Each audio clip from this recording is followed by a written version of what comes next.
নারী নির্যাতন প্রতিরোধে আইনশৃঙ্খলা বাহিনীর তৎপরতার পাশাপাশি সবাইকে সামাজিক আন্দোলন গড়ে তোলার আহ্বান জানিয়েছেন মৎস্য ও প্রাণী সম্পদ উপদেষ্টা ফরিদা আক্তার।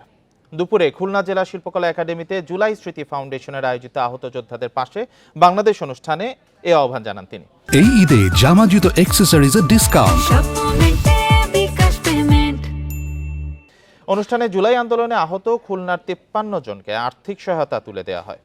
এ সময় নারী নির্যাতনের ঘটনায় উদ্বেগ প্রকাশ করে উপদেষ্টা বলেন, নারী নির্যাতনের ঘটনা বেড়েছে, সরকার এটা প্রতিরোধে কাজ করছে।